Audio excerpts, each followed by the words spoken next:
What is up, everybody? Welcome to Pop Culture Philosophers. I'm your host for today's festivities, Rockin Robbie Billups, and we've got another great and even some may say a dynamite conversation today.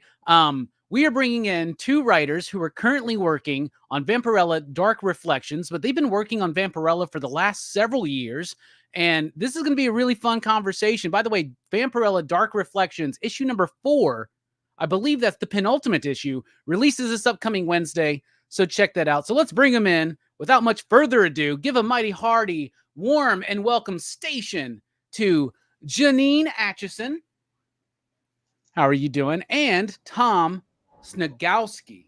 Yeah. Sneigoski. I messed it up. See, I even asked you what? before. I hear it both ways, so it doesn't. I always said that, and then I was like, there's no W there. I guess there used to be. I guess there used to be many moons ago, and it got lost on Ellis Island or something. Okay. Tom Sniegoski. Thank you for being here, everybody. Thank you for having us. First thing I want to ask is, how did this collaboration start? Because Jeannine, you are a former middle school English teacher. I believe y'all went to high school together, right? Yes. And then y'all reconnected, I guess, during the pandemic or something like that. And you worked on the Vampirella Valentine's Day special. You did Vampyverse and a bunch of other stuff. So how did this all start? Very long story short, I was teaching. I taught for 15 years in the Danvers public school system, 7th grade English. And we were starting a new unit. This was back in 2019. We were starting a new unit, and it was based on what's better, the book or the movie. And so we wanted a real life author to come in and talk to our students. And I said, to my colleagues, I said, I had a friend in high school who is an author, and I know some of his books have been made into movies. Let me just email him after 38 years and see if he remembers me and see if he'll come and talk to the kids. I knew he was local. So I emailed him, and he came to talk to my kids, and the rest is history. We started talking and texting and chatting, and before I knew it, I had retired from school and was writing comics, and we wrote a novel during the pandemic, and it was crazy. That's super awesome. Yeah. Tom, what was it about Jeannine and her work that made you invite her in as a collaborator? It was interesting because at first I don't think I was aware of the fact that she had a little bit of the writing bug, and she kind of kept it close to the vest, I guess. But I started, you could see it almost just in the way she wrote a text, that she knew what she was doing.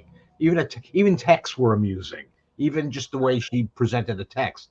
And then she kind of, as we talked, she let slip that she'd been was it grad school that you had done some writing and stuff like that. So the more that we talked, the more that I started to see that there was a bit of an interest in writing, but she wasn't quite sure how to go about getting it out there or getting it seen or stuff like that. So I started to fill in those blanks. And then eventually it was kind of like, you know what? Let's give this a crack. Let's try this. And so far it's been successful. I love that you mentioned just the way she formulated her texts was like, because sometimes I'll get a text from someone, I'm like, they just use the semicolon properly.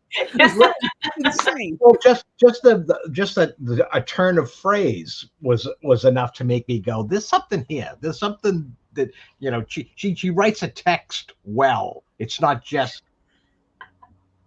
out there. But, people just kind of like, it's not just LOL. What? Yeah. There was almost a style to the text. If that could sound anything, it was kind of, because it definitely alerted me. It definitely made me aware of the fact that there might be something going on there. Okay. All right. Well, Jeannine, so I know there's a really bad saying out there, I think, where people, they say those that can't do teach. Right?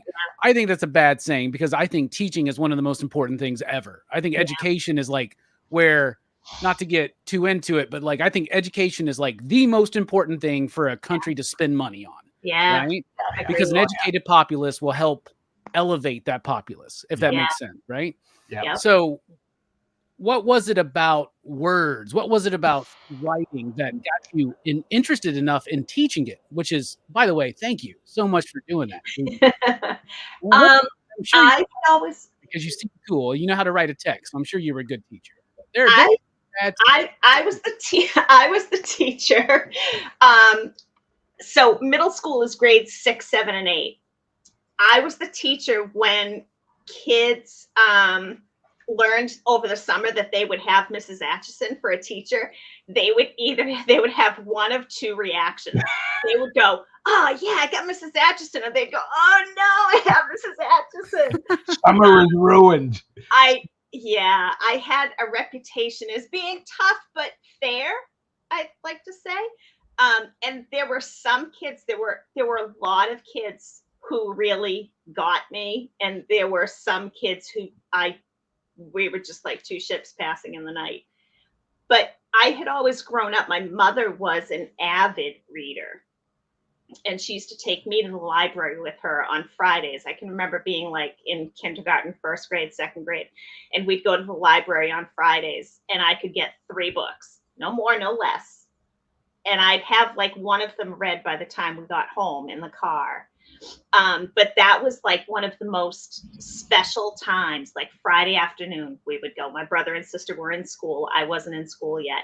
And we'd go to the library, and she'd go up into her, romance section or whatever, and I'd be in the children's room. And it was just the best thing.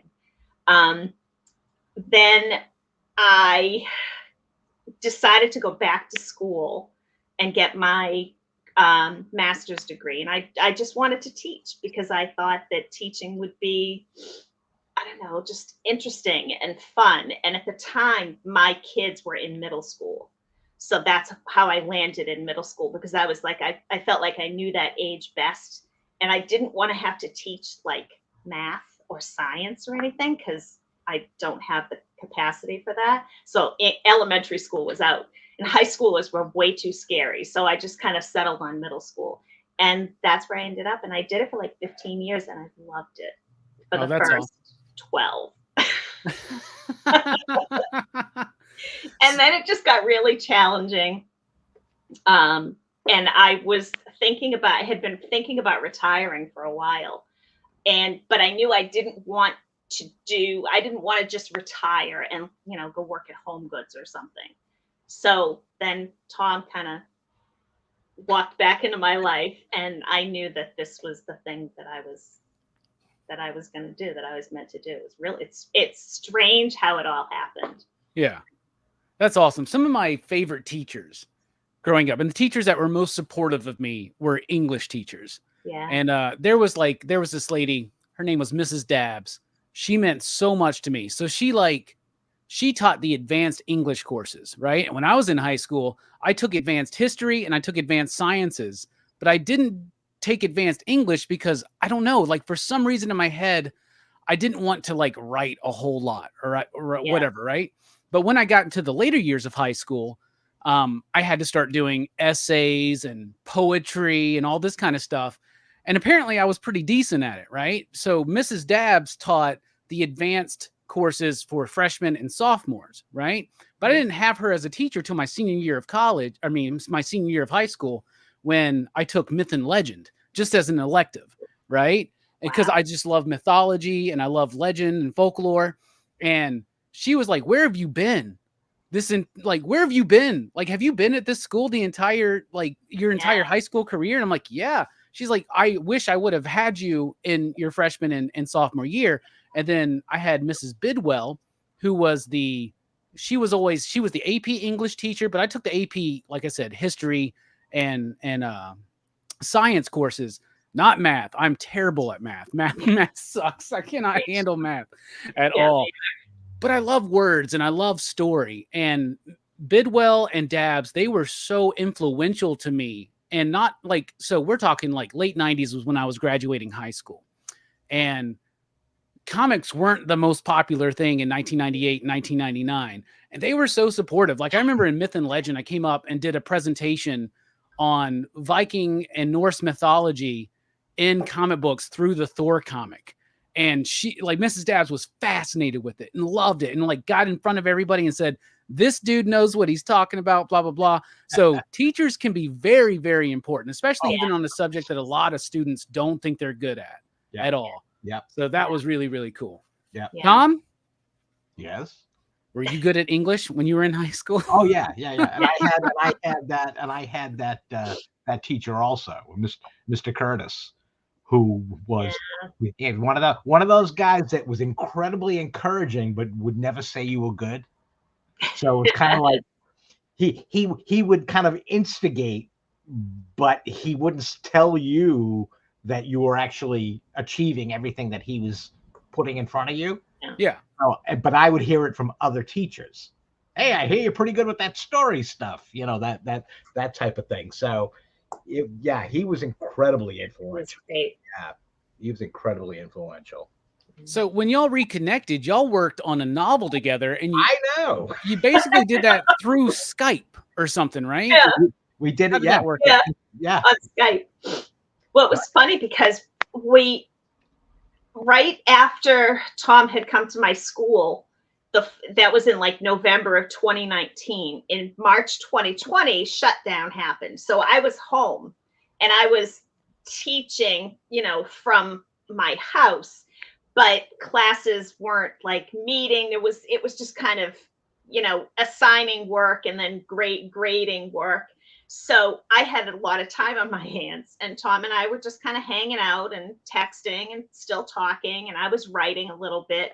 And I think you were the one who's we're talking about how you like plot out a novel, like where your ideas come from. And we were talking about the fact that I had a previous career as a legal assistant in Boston, like 30 something years ago.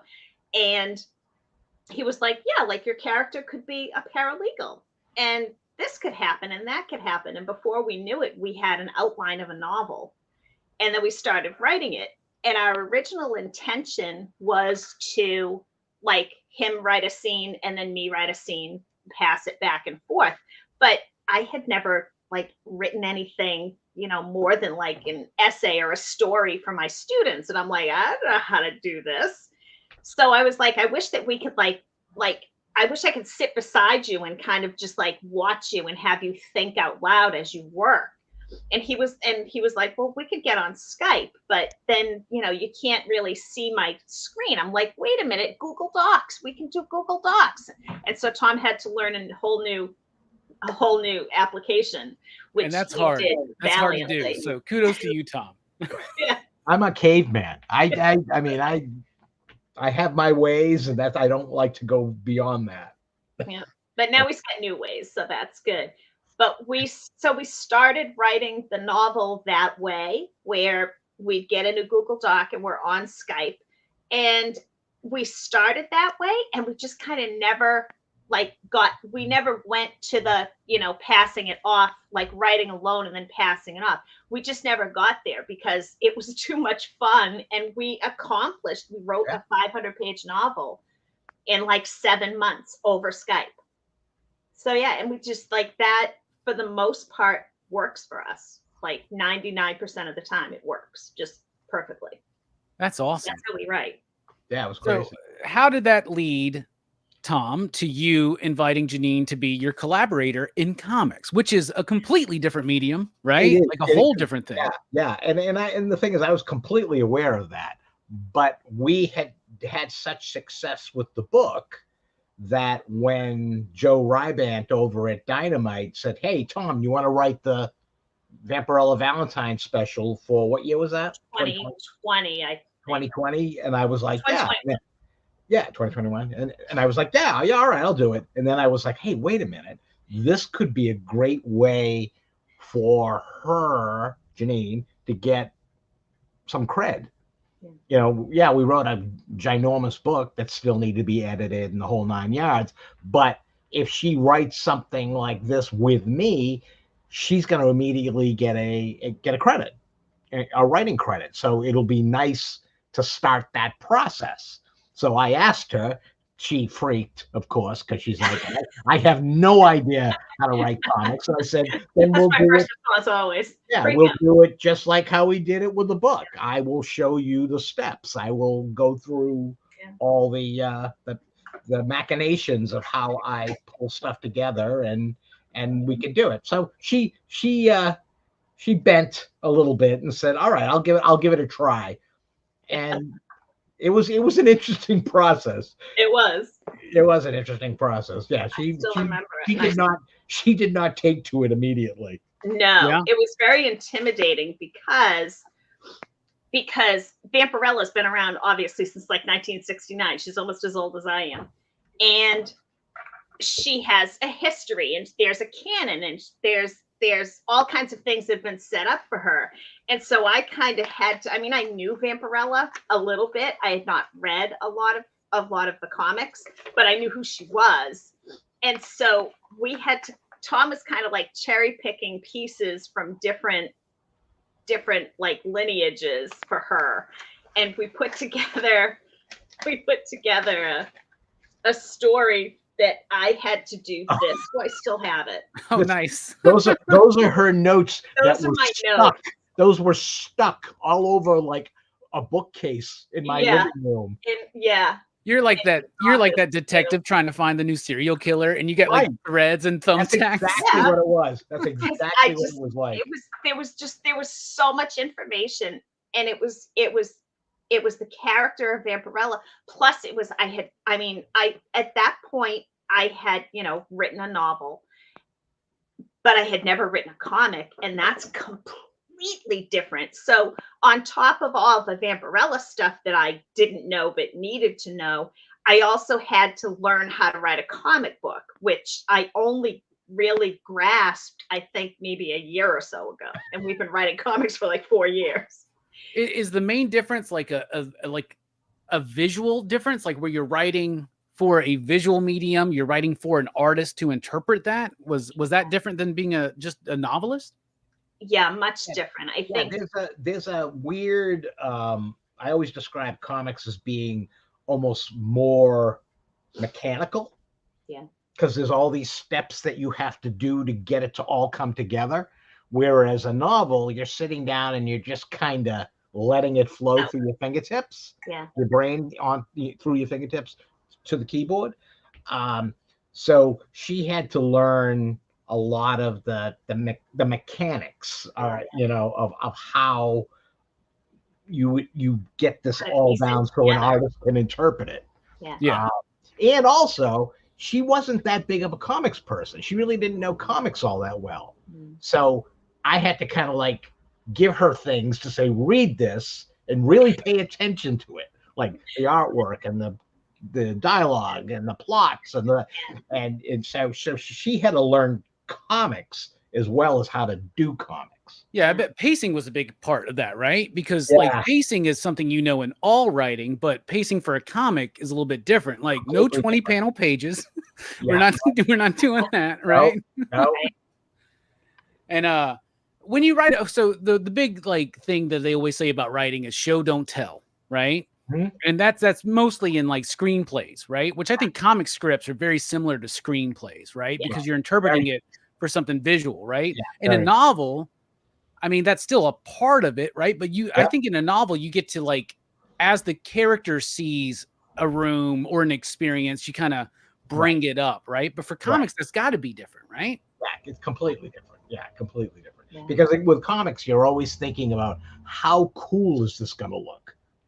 How, depending on the artist that you're working with, how are they going to interpret this? Are they going to get excited about what you're talking about here and give me something really cool looking? Because again, I'm not an artist. She's not an artist, but you can hopefully imagine the person that you're going to be working with, how they're going to interpret that and make it better than what your brain is seeing. That's a huge thing. When y'all first started this collaboration process, what were some of the comics that you gave her, Tom, to check out? The big one was Sandman. Yeah. Perfect. That was just because of her kind of literary background. Any English teacher has to love Sandman. Yeah.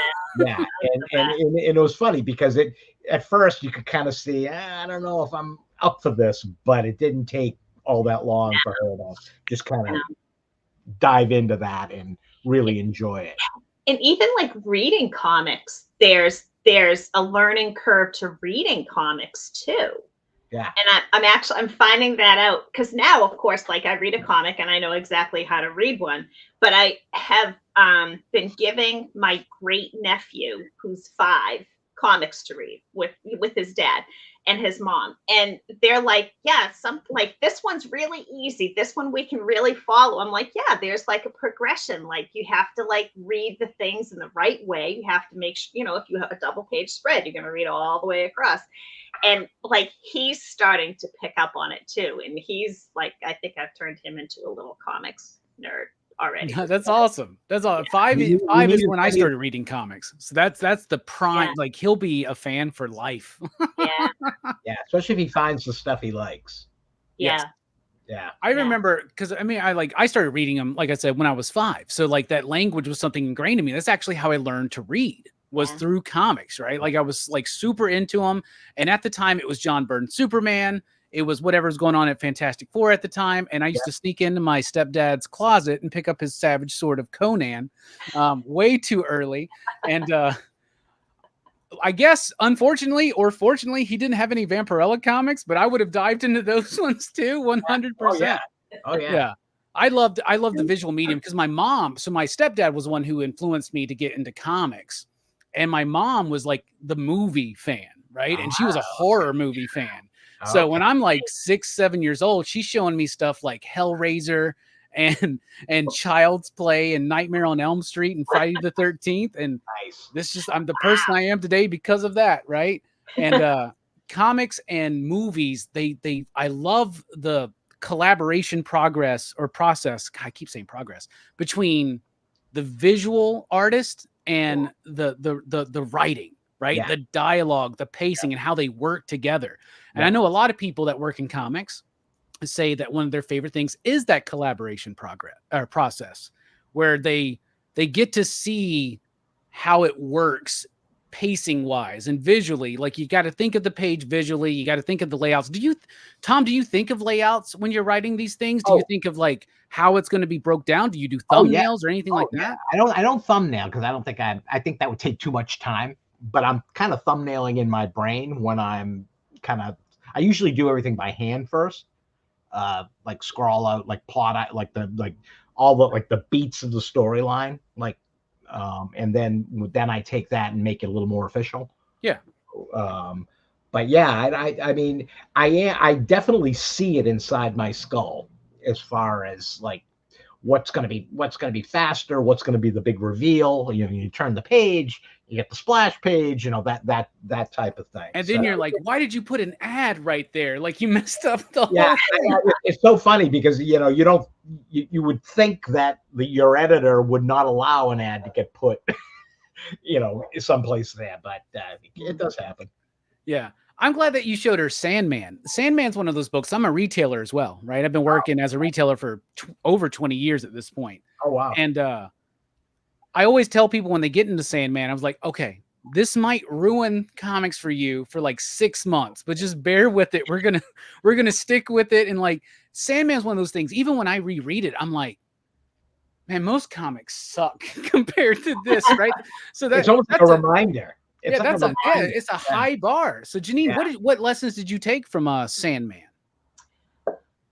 I think the primary lesson that I took from Sandman was that you can tell any kind of a story that you want with comics. Comics aren't, because I think part of the reason why I read comics when we were in high school. Tom was into comics and he would give me comics to read, and I had a few. And I always loved Archie comics because they were pretty and nice colors, and I love Veronica. She was my favorite.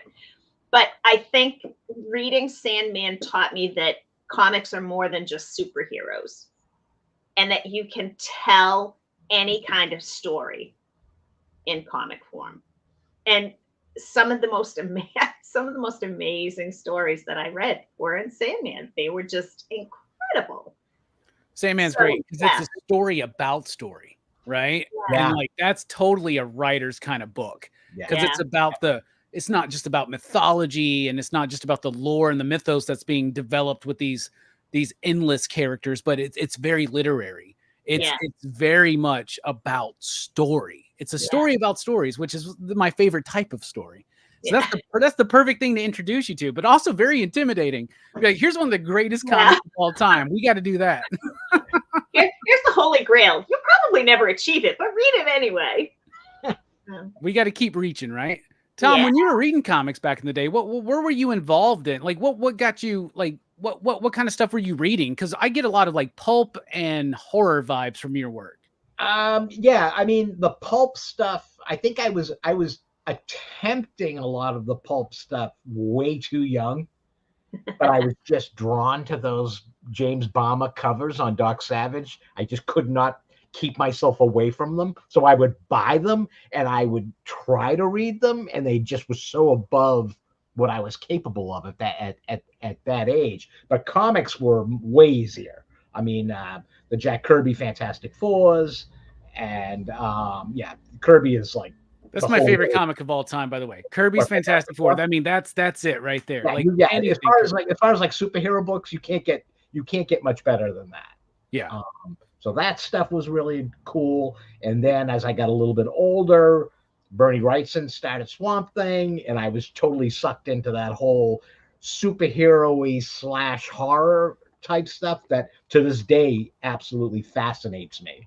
And even Marvel did a lot of it with Tomb of Dracula and Werewolf by Night and The Living Mummy and all that stuff. That I love in my brain to kind of like duplicate that with my Vampirella stories. It's kind of like, there's a superhero aspect, but there's also a really cool horror aspect as well. Were you a fan of the Universal Monsters?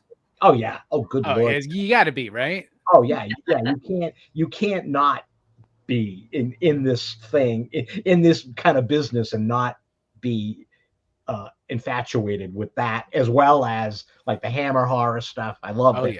The Christopher Lee, Peter Cushing stuff. I love that stuff. We just covered Curse of the Werewolf for our Horror Fest movie review this last Monday. Oh, really? The Oliver Reed. I love Oliver Reed in that movie. He's so good, dude.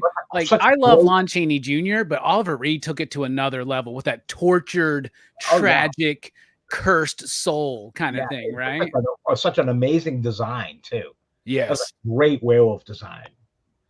Yeah, when we did it was funny because when we did the review, because I was like, this is one of my favorite Hammer films, and I got a lot of them. Like Captain Kronos is one of my favorites. Horror of Dracula is one of my favorites. So like, but when we did that one, everybody's like, man, this movie's great. I just wish there was more werewolf. I'm like, I can vibe with that. Because, yeah. It was almost like they just wanted to save it. Yeah, and then I'm like, don't worry about it. In Batman Begins, he doesn't become Batman until like an hour into the film. You're fine. Don't worry about it. Yeah. Right. So you mentioned the Wrightson Swamp Thing. What was it like when you found out, man, I'm going to be writing for Bernie Wrightson? That's got to be a trip. It's funny because I had recently struck up a friendship with him before getting that gig. So it was kind of cool. So not only was I kind of palling around with Bernie Wrightson and talking to him on the phone, I was now going to be doing a book with him, and I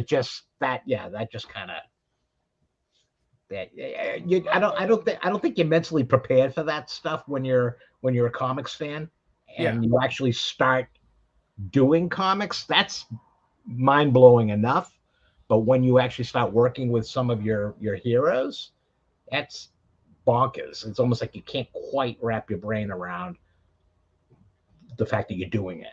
Yeah.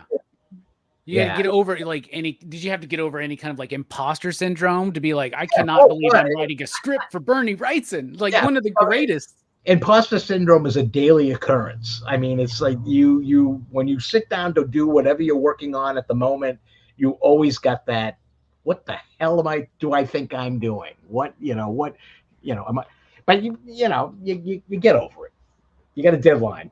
Yeah, you got a deadline. You got to get over it, man. And you can only be scared for so long before you realize, all right, I got to produce something. Yeah, if you're scared for too long, you just won't make the cut, right? Oh, You won't no. get the next project. And she knows. Yeah, I know. I'm working on it. Oh no, are you still dealing with that? Come on. Oh, Oh, God. big time. Big time. Oh, yeah, huge. Yeah, she is big Yeah. time. That's ridiculous. It's ridiculous to me because I haven't read any of Dark Reflections yet. I did skim through the first issue today, right before, but this was a busy week and we didn't get this set up till a little bit later, right? But I have read all of Vampyverse, which y'all worked on, right? Yeah. And in particular, the what was it? The Invisirella. That's Yeah. like one of my favorite characters. Like I remember because I do a show every Monday with Dynamite where they sell comics and I'm on there with Rex and John. Okay. And I remember when that was coming out, I was like, Invisirella is like, can I get an ongoing series, please?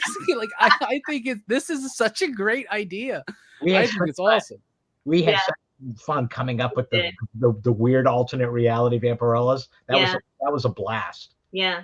I think Daniel Main, the artist, came up with Invisirella. Yeah, I think he drew her, and we were kind of like, oh, we were like, hey, I like that one. We gotta do something with that one. Yeah.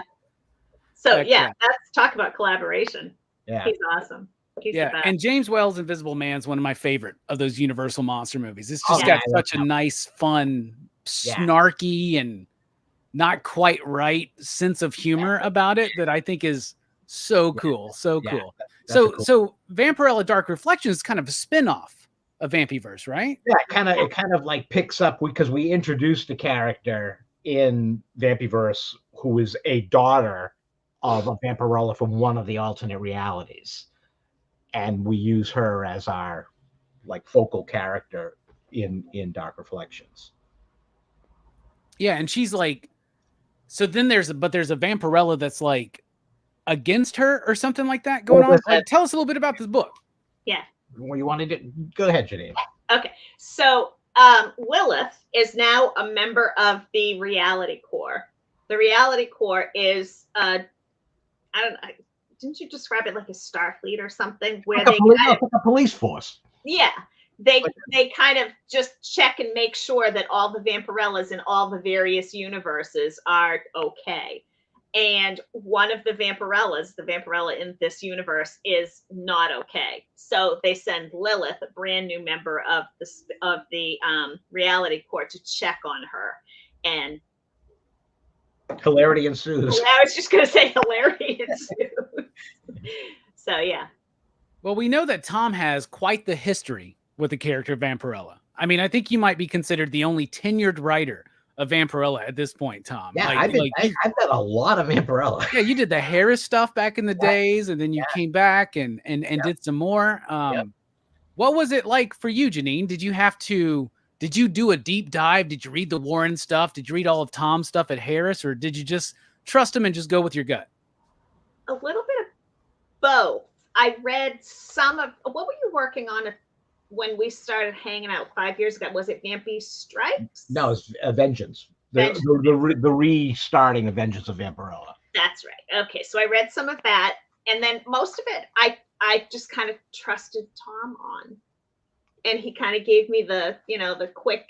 This is Vampirella's history, and I did a little bit of research online and things like that. You read some of the old black and white. You read some of the old black and white. Yeah, I did actually. And the one that the Vampirella run that I am liking the best is the most recent Vampy Strikes, because that's the one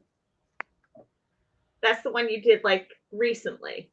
Strikes came right after Vengeance.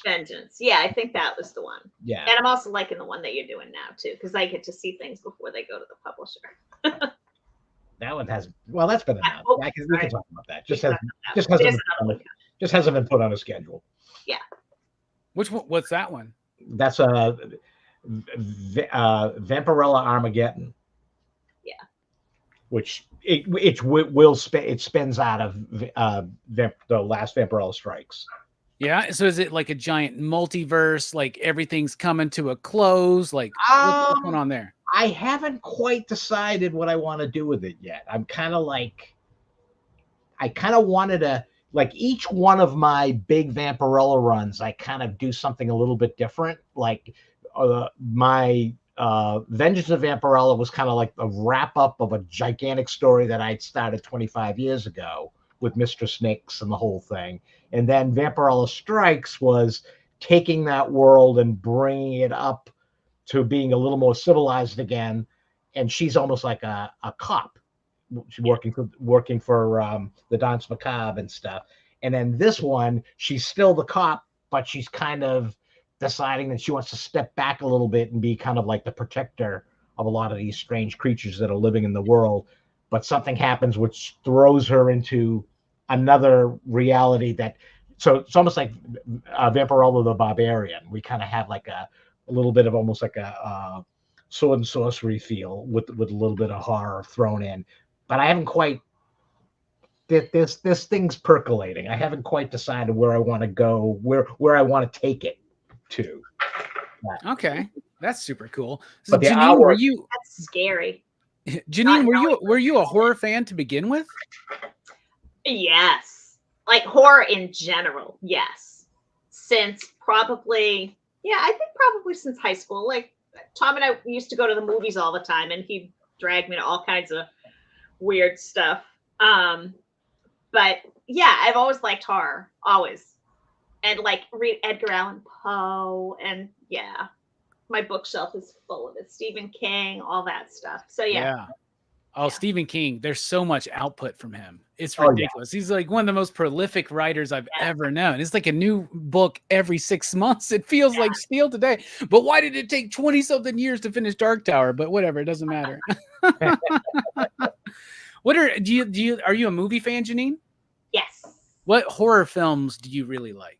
I am currently watching like The Conjuring and the Annabelle movies, which I never thought I would like, and I love them. I'm not a huge, like, I don't like slasher stuff. Like, that's just, yeah, I don't care for that. But I also I borrowed Abigail, that I loved, even though it was really bloody, but I really loved that. That little girl in that movie is amazing. She's great. That movie is so much smarter than it has to be. That was like, as I was watching it, I was like, this plot could have stopped right here, but they're giving us more than what we really need, but it was so much better for it. Yeah. So good. Yeah. I think my biggest problem with that movie is the marketing, because I wish I didn't know. Yeah. You're right. Like, because you're watching the movie and you're like, okay, we know she's a vampire because I saw the trailer. Can we get to it? And it messes up my pacing when I first watched it. But as a story, it's so good. And that girl is so amazing. And everybody else around her, like I can't remember her name, but the woman that's in the latest Scream movies. And then there's like the comedic dude. Like, I love those characters. It's like a heist movie meets a vampire movie. Yeah, I love that. Cool. Exactly. Yeah. I love I love mashups. I love to take certain concepts and kind of squeeze different things together and kind of give it its own unique identity. You know, this is the familiar, but there's the unfamiliar to it. That's kind of a favorite thing to do with when I sit down to come up with something new. I try to mash stuff together that doesn't necessarily seem like it fits, but you make it fit. That's awesome. I love that stuff too. Yeah. So you mentioned Jack Kirby. On my Mount Rushmore of comic book creators, Jack Kirby's number one. Yeah. But at number two, Mike Mignola is there for me. Like when I started reading comics in the 80s when I was like very, very young. But I remember I was probably like 12, 13 years old where people started introducing me to things like, because I went to a great comic shop that probably shouldn't have been selling these kind of books to me, right? But they were talking about the Alan Moore stuff, V for Vendetta, and The Watchmen. They were talking about even Grant Morrison doing things like Animal Man at the time, stuff like that. But then I got introduced to Mike Allred and Mike Mignola. Okay. And Mike Mignola is my number two favorite comic book creator of all time. And that's why I know you in particular, Tom. It's because you've done a lot of work with the Hellboy universe, BPRD, all that kind of stuff. What's it like working with Mike? To me, he's a GOAT. He's one of the greatest of all times. The greatest thing about him is that I still get that, like, nerves when I talk to him. And it's so funny. I've known him for years. I've worked with him for years, but I still, like Jeannine will, I gotta call Mike. I don't know. He's gonna get mad at me for something. I know. But yeah, he's as good as you think he is, as far as like the creative aspect. I've never talked to anybody as casually as this, that just a basic conversation comes up with 25 new story ideas just in the course of a conversation. It's insane. I mean, I wish I had half the ability that he seems to have. And he'll say things like, "It just writes itself." That's what he says. It just writes itself. And I'm like, my brain didn't go there. Like, when we talk about, like, you know, where to take something. Like, if you were going to do a new miniseries on, you know, Hellboy or Yellow Hellboy, he'll just pluck something from Hellboy's history that he did sometime in 2001, and he'll go, and then there was this we mentioned, and then there was this we mentioned, and you bang them together, and you're going to do it this way. It just writes itself. And I was like, I wouldn't have gone there, but yeah, you're right. That works perfectly. Have you checked out any of the Mignola stuff, Jeannine? I have read some of Tom's Young Hellboy. And you read some of the short stories, some of the, like, the corpse. Remember the one where he had a Oh yeah, I read that. Yeah. So she's read some of the. She's read the good. The corpse is one of the best. It really, really is. I love that thing. Yeah, his sense of composition is astounding to me. The way he lays out a page. So many people copy that, right? And it's something that's even in all of the Mignola influence stuff. Like, even within his own world, you have other people that come in. Like Ben Stenbeck is somebody who I think gets it 100%. When they were doing Baltimore together, I loved it, right? And you worked on Frankenstein New World too, didn't you, Tom? Yeah, I worked on the new Frankenstein stuff. Yeah, with Chris Golden, and Mike. Yeah, you and Chris have worked a lot together. So collaboration is something that you're familiar with, right? Chris and I have been working together for far longer than I even remember. I'm his kid's godfather, so you know. So oh, that's awesome. Yeah. So were y'all homies before y'all started working together, or did that come after the fact? I think we kind of came together at Harris, when Harris was thinking of expanding its universe and stuff, and they were talking with Chris, and I met Chris through that, and from there we just were kind of like attached at the hip. Was it during Harris that you met Joe Quesada, maybe Jimmy Palmiotti, and that led to your Marvel they were doing, because they were doing stuff at Harris also, covers and stuff like that. And I know that there was a lot of like some of the editorial. They were talking with them a lot about editorial and things, and that was like right before they founded. Was it Event? Was their company Event? Yeah, Event Comics, and then the whole Marvel Knights thing. And I think that's how Chris and I got involved with the Marvel Knights stuff, was they knew we could do that kind of stuff. 1998 is when that stuff launched. I'm 17 years old, and I like comics, but I am aware that comics are not what they were when I was a preteen, right? Yeah. When I was a preteen, you had Jim Lee launching 8 million copies of X-Men. You had Rob Liefeld, you had Todd McFarlane, you had all this stuff going on. Then I started getting into more of the I guess indie is what we would call it today, but like the Maverick stuff, Frank Miller, Mike Mignola, Mike Allred, started getting into that kind of stuff. Like, and I love the idea of comics, because comics can be one of the most great collaboration experiences, because when you make a movie, a lot of people don't realize that's hundreds of people making that movie. Yeah. But with a comic, it can be one person. It can be 2, it can be 3, it can be 4, it can be 5, right? But it's a smaller, it's a smaller group of people making this thing, so you get more of that vision coming across, right?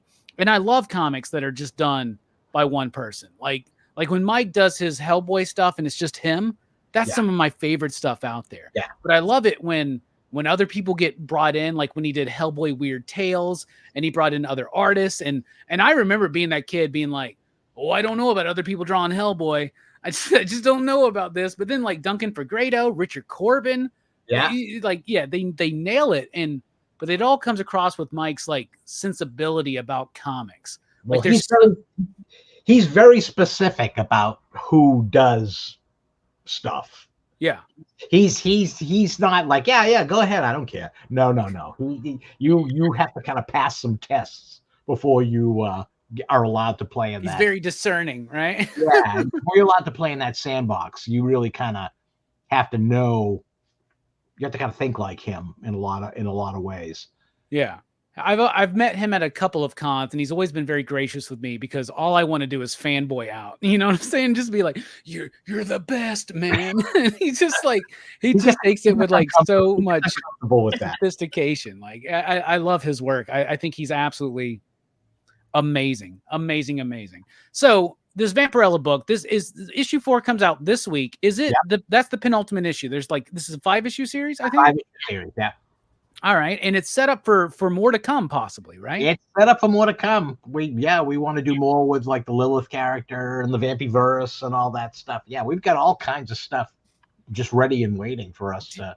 Tom, do you feel like your Dynamite Vampirella work is an extension of your work from Harris?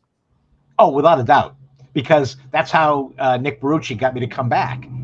He said, Vampirella's having her 50th anniversary. How would you like to come back? And I was like, yeah, I could come back. And he was like, how about you pick up where you left off on Vengeance of Vampirella 25 years ago? And I was like, now that's something.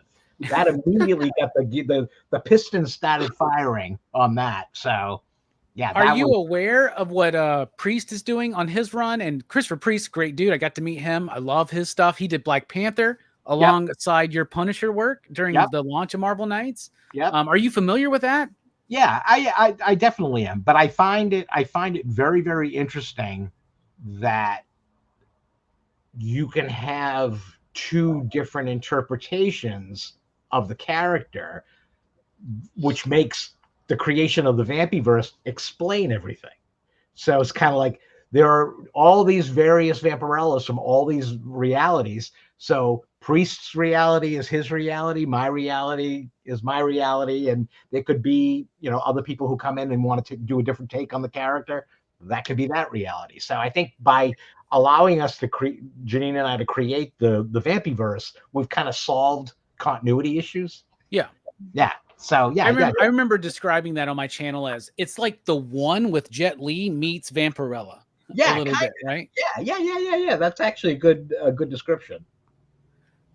Jeannine, I'm very interested in your take on this because Vampirella throughout the years has had a lot of impact on the comic book industry in particular, right? She's a very popular character, but she's never been like, say, Batman or Superman or Spider-Man or the X-Men or anything like that. But it's always, there's always a Vampirella book going on, whether it was Warren or Harris or now Dynamite.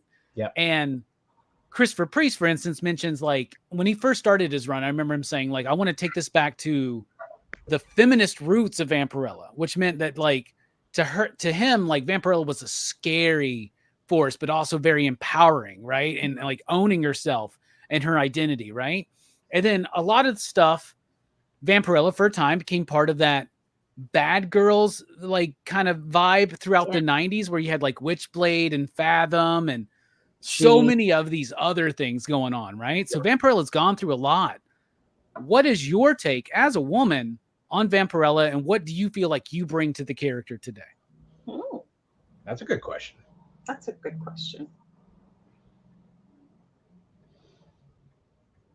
Because most of the time this book was written by this book was written by dudes for like horny. Yeah, it's generally written by men, I think.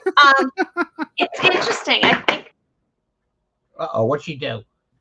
She's like, I'm not answering the question. She just left. She's notorious for this. I bet she disconnected her camera. There she is. Sorry. Buy myself some time. No. I think it's interesting. Being a woman, I kind of makes me think of my mother. Obviously, I think my mother always said to me, like, you have things to do. Like when I when I was in high school, or when I was, you know, a young mother trying to get through the day with 2 screaming children, my mother would always be like, just slap a smile on your face and get out there. And I kind of think Vampirella's the same. Like, we're women. We just kind of do what we're supposed to do. We know what we have to do and we do it. I think writing the character as a woman, I think I probably, and being a mom too, I think a little bit differently than Tom does, A, guy, and B, Tom doesn't have kids. And I think there were a few times when we were writing Vampyverse, or Dark Reflections, and there's kind of a mother-daughter play in there. And I think there were a few times when I was like, no, a mom like wouldn't say that, or a mom would say this and not that. So I think being a parent, being a mom, being a woman, I think I'm probably just I haven't written the character for that long, but I think I'm probably a little more in tune just because she's a girl and I'm a girl. Actually, she does bring a really cool. She makes me think of things that normally I wouldn't think of. Yeah. You know, I'll say, and then we're gonna do this, and I'll see her do the, and I'll be like, what? And she'll kind of like step back and say, well, this is what I'm thinking. And like a good percentage of the time, it's just a area I wouldn't have gone into, or I wouldn't have thought, because I'm coming at it from the whole bombastic, horrific, in your face, visual, where she's a little more subtle. That's actually way more subtle than you. That's actually a big thing with our work when we first started working together, that she didn't want to sign on to do things with me because I'm so crazy. I'm so over the top. So she made me promise, when we were writing the novel, she made me promise that the novel not go off into these crazy ass directions. She wanted to kind of keep it calm. And I had a promise.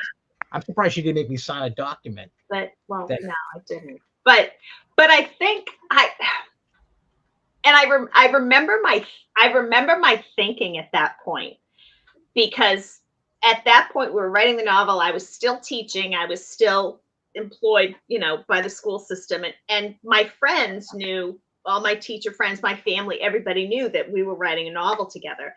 And I remember thinking, like, oh my gosh, what will they think if they read this novel that's like insane? Like, and then it took me a while to kind of embrace, for lack of a better term, the insanity.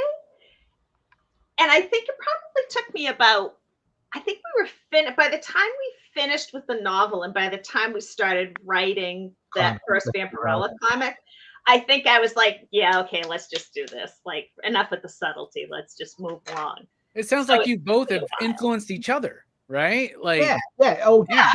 She definitely influenced me a lot in regard to making me think differently, because again, I think I've been doing this long enough that you almost slide into an automatic pilot. Like, all right, newest comic, and your brain just kind of goes to that place that it has gone to for the last 30 something years or more. And she has forced me to kind of step back and kind of look at that autopilot and say, well, maybe that ain't the way to go this time. Maybe by going in a different direction, you could bring something a little more fresh to a concept or an idea. And yeah, I definitely give her credit for that. That's awesome. And outside of Vampirella, y'all have another book from Mad Cave out right now, Soul Taker. Why don't you tell us a little bit about that and where that came from? That actually, that was her first. Yeah, that was my first brainchild. Yeah. So it was right after we had started talking, and I had been writing little pieces, and Tom would we'd sit together and he'd critique them and give me feedback, and I'd go back and rewrite things, which was very fun, which was interesting too, because now I was the student instead of being the teacher. But it was good and it was a lot of fun and I learned so much and I still learn something every day. But one day we were texting and before the pandemic really hit, Tom would go to visit his mother every Saturday and she just had her 97th birthday. So one day we were texting and I said, "Oh, how's your mom?" And he said, "Oh, she's still old." And I said, "Wouldn't it be funny if one day you went there and she was like 10 years younger?" And then every time you went, she was like, every Saturday, she was like another 10 years younger. And I said, "But he's like, why don't you write that story?" And I said, "Oh, it's already been done. It's Benjamin Button." And he's like, "No, just think about it. Think about it." And then before we knew it, it was the story of Amara, who is an elderly woman living in a retirement community in Florida, but she's thousands of years old. And she's kind of like an energy vampire. And she kind of takes a little piece of people's energy and their souls. And that kind of like rejuvenates her.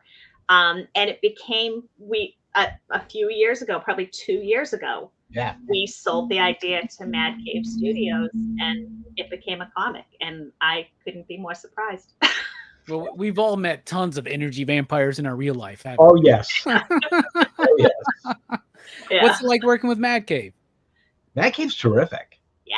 Yeah. I mean, they are go-getters. They are super excited about comics, which is really nice to experience. It's not just like the business side of comics. They love comics. They love the creation of comics. They love ideas. They love art. They've been terrific. Their editorial is great. They're the guys in the high office.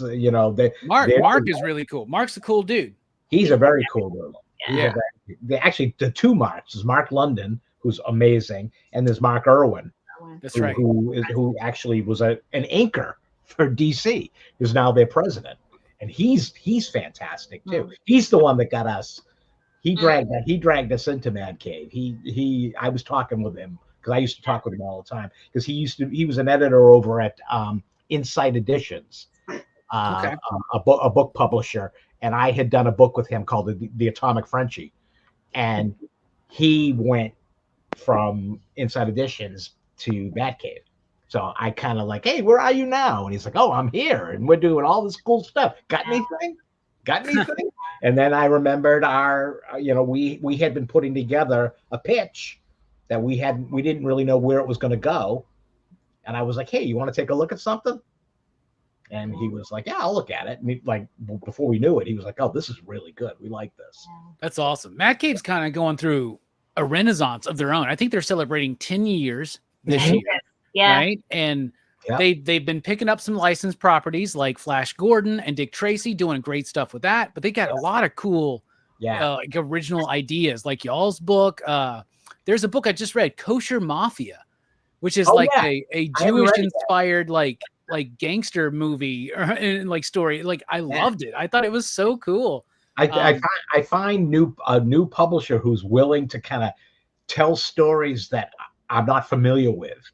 Like, not following, we're going to do things just like DC. We're going to do things just like Vertigo. We're going to do, I love the fact, I mean, if you look at what they're putting out, there is such a variety to the material. It's very exciting. Yeah. Right now, I think Mad Cave's going through a renaissance. I think Dynamite's doing the same thing, like because Dynamite's kind of becoming like the gold key of today. In my mind, right? Like they're doing their things with their licensed properties. They got Thundercats, they got Powerpuff Girls out right now. They got Space Ghost. Yeah. And as a retailer, I've never sold more Mad Cave and more Dynamite than ever right now. Like it's working. Do you know what I'm doing for them? What? I'm doing the Herculoids. You're doing the Herculoids? Do you know how excited we all were when we found out they were doing the Herculoids? Me and John Cole been like talking about that for like over a year. Every time we get together, we do a show Monday night together. And I'm like, dude, Herculoids, Thundar, let's get to it. You're doing Herculoids? I'm doing Herculoids. Dude, you get to do Jack Kirby in a way, right? I'm doing Herculoids. I was just going to announce. I'm just going to tell the artist, but I don't think they've announced. Go ahead. Dynamite. Nikki won't care. Who cares? Craig Russo. Oh, dope. Yeah. Okay. Now we're super excited. We got to bring you back when that starts launching. So. Oh, yeah. I mean, I'm in heaven. That like I threatened Nikki. I basically said, if you do not give me the Herculoids when you get that license, I will be so bullshit at you. I've known Nikki for years. I've known Nikki for like 30-something years. So I said, I will be so mad at you. And as soon as he got the license, I got the email. Tom, I got the Herculoids. If you want it, it's yours. I feel like I've known Nick for that long as well, because he used to be on QVC and I used to watch those shows back in the day. Right. He was on QVC. Yeah. Yep, he sure was. And I don't think there's ever been a Herculoids comic, right? There's been some like little, like Gold Key did like little, like they were part of like the Hanna-Barbera gift pack or whatever. I don't know what the hell it was, but they have been. And then DC did a book called Future Quest. Oh yeah, they were in that. They were in that story with Johnny Quest and all. Jeff Parker did that, I think. That's a solid book. Yeah. Yeah, that was Jeff Parker. Yeah, but I don't know if they've had like multiple issue series. So I think I'm the first guy that's gonna get to do a multiple series. I've roughly plotted out the first 12 issues. Nice. Look at Tom making history here. I'm telling you, I was so excited when he gave it to me. That is awesome. Super excited for that one. So we're gonna wrap up real quick, but thank you for taking the time out of your day, both of you, for coming in and having a chat with us. Vengeance of Vampirella. Vampirella Dark Reflections. Well, first of all, check out Vengeance of Vampirella. Yeah. Right? Check out Vampirella Strikes. Check out Vampyverse. Check out all that stuff. Yeah. But Vampirella Dark Reflections #4 out this upcoming Wednesday. Yep. I will get caught up because our friends at Dynamite have sent me PDFs of everything so I can get caught up. And they sell well at my shop. There is a core. I know I got a certain set amount of people that will buy every Vampirella book. Oh, but nice. that keeps growing every single month. So that's good. Seeing growth as issues progress. It must be Jeannine. I'm sure. I think that's definitely a part of it, Tom. No offense. But everybody go check out that book. Check out Soul Taker. And I believe y'all have another creator-owned work somewhere on the way on the horizon, right? There is something that hasn't been announced. Yeah. Yeah, that we're writing right now. And I'm writing Herculoids right now. And another Vampirella. Yeah. And yeah. Lots of stuff coming in the future. My final question, though, Jeannine, is towards you. Okay. You mentioned at the beginning of the show that you were teaching a class talking about, and the reason why you brought Tom back into your life was to talk about movies, adaptations of novels, and what's the best.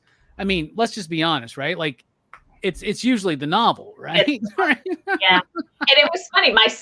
All 300 of our students came to the conclusion that yes, in all cases, the book was better than the movie. So and I was so proud of them. You have it here officially. The book is better than the movie. If you've ever had a question in your life. We did the research. We did the entire unit. It took us, I think we were on the unit for I want to say 6 weeks. It was a long unit, but that sounds like a fun course though. I would have loved a course like that. It was great. It was one of my, I have to say, and I taught for 15 years, and I had some highlights and I had a lot of lowlights, but that was one of the highlights of my teaching career, was teaching that unit and having Tom come in. So one of my favorite things was having to watch movies for English class, right? And in my senior year, Mrs. Bidwell did that. She goes, everybody's assignment this week is to go watch Shakespeare in Love. Yeah. And then we're going to come back. I'm going to read Hamlet to you dramatically over the next week. And that's what happened to it. And it was great. And that's where I got an appreciation for Shakespeare, actually, was through that. Because to me, it was always kind of boring and old hat. And I didn't like it. You know, I wanted Marvel comics. I wanted exciting superhero stuff. I wanted Mike Mignola's Hellboy. That's what I was into at the time. So, but she got me super into Shakespeare. Yeah. So awesome. Thank you all so much for joining us here on the stream. If you're watching on the replay, let us know what you think in the comments down below. Jeannine, Tom, thank you so much. I hope to do this again very soon. Y'all been great. Absolutely. Thank you. All right. We're dipping out. Stay